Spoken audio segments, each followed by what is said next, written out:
บ้านแซงเจริญประกอบมี28หน่วยคุ้มครองพลเมืองมี327ครอบครัวพลเมืองทั้งหมด 1,529 คนหญิง760คนประกอบมี4เผ่า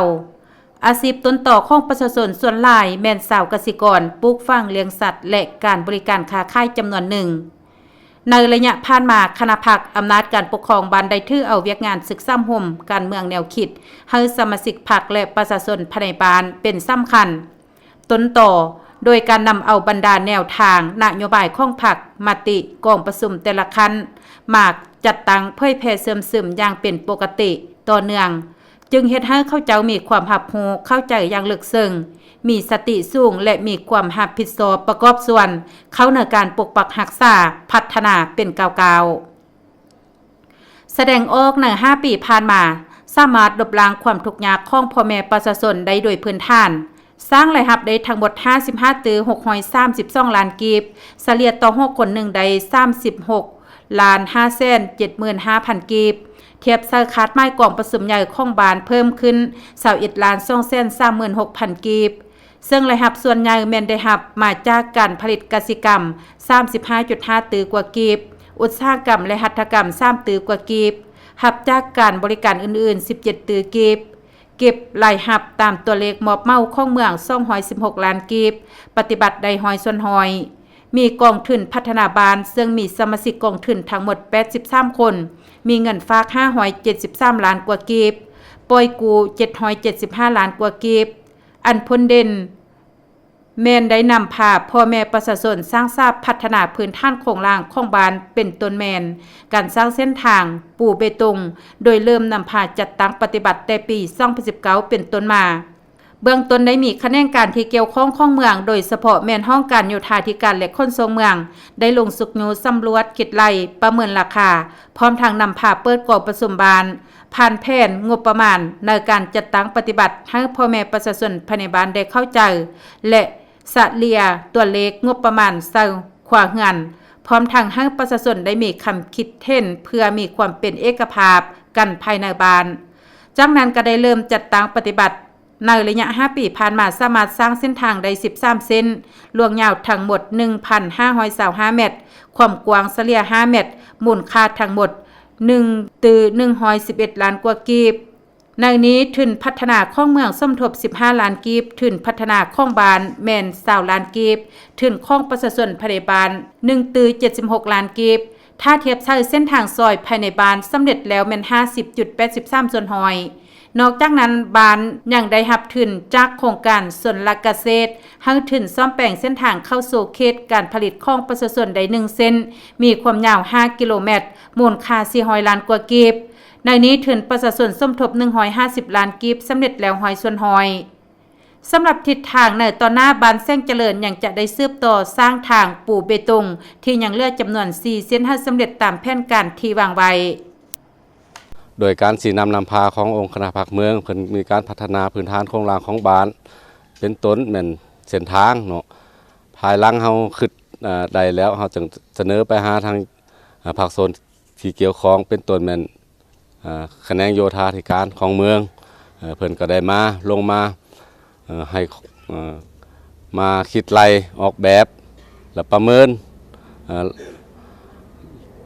ทั้งราคาทั้งหมดประเมินการก่อสร้างทั้งหมดแล้วไทยพวกเขาก็ได้ทำหัวราคาอะไรออกมาแล้วพวกเขาก็ได้คณะพรรคอำนาจกับครองบ้านและเท่าแก่แนวโฮมคะแนนการของบ้านก็ได้มาเต่าโฮมกันปรึกษาหารือกันภายหลังปรึกษาหารือกันเป็นเอกภาพแล้วก็ได้นัดพ่อแม่ประชาชนหมดบ้านมาเต่าโฮมมาประชุมคนขวาปรึกษาหารือแล้วประชาชนบางครอบครัวมีความคิดความเห็นของประชาชนดังนั้นไทยเฮาจึงมาตกลงเอกภาพในทางเบตงปีทำอิฐเหมือนปี2019เฮาเริ่มเนาะทางเส้นทางเข้าวัดมีจำนวน126เมตรและกว้าง5เมตรปีทำอิฐเนี่ยมันแม่นทุนของประชาชนทางบ้านของพวกเราหมดที่มาเฮ็ดภายหลังเฮ็ดปี2019สำเร็จแล้วปี2020 2021เฮาก็สืบต่อไปจนฮอดปี2021สำเร็จไปอยู่ใน3เส้นมาปี2022 23เฮาก็ค้นคว้าปรึกษาหารือกันแบบเก่าเพราะว่าเฮา เคยได้เฮ็ดแล้วบัดนี้มาเบิ่งแล้วเที่ยวสะดวกสบายแล้วประชาชนพร้อมใจกันเฮ็ดขึ้นตืมก็ได้จึงได้มาเฮ็ดแต่ละเส้นภายหลังที่เฮาจะเฮ็ดแต่ละเส้นหันเฮาต้องได้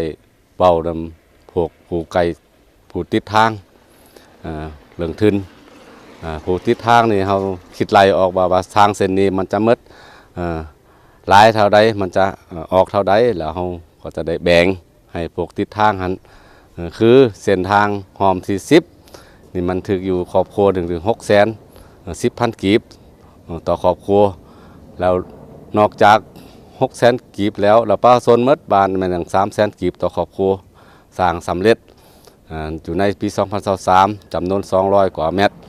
แล้วมาในปี 2024 นี้ประชาชนก็ได้มาทางอำนาจการปกครองบ้านพวกเขาก็ได้ค้นคว้ากันเฮ็ดตืมเสนอไปหาทางโยธาธิการเมืองตืมขึ้นมาคิดไล่เพิ่มตืมเฮ็ดอะไรแต่นี่ทางความอยากใดของพ่อแม่ประชาชนท่านก็มีหลายเส้นที่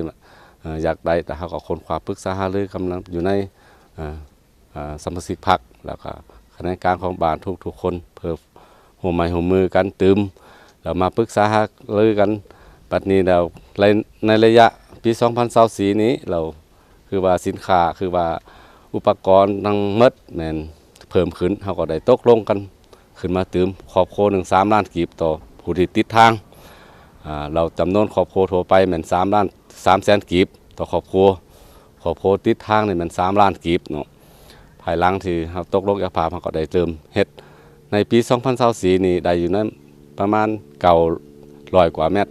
อยู่ใน9 เซนปัจจุบันนี่บ้านพวกเฮานี่สำเร็จทางเบตงมีอยู่11 เซนความยาวของทางเบตงนี่แม่น 1,525 เมตรความกว้างนี่สะเลนี่5 เมตรอยู่ในบ้านของพวกเฮาบ้านของพวกเฮานี่มีเส้นทางทั้งหมดนี่มีอยู่17 เซนปัจจุบันนี่ยังแต่4 เซนแผนการของบ้านของพวกเฮามันจะสืบต่ออยู่ใน 2027-28ให้มันสำเร็จ 100% ทางเบตงของบ้านของพวกเฮา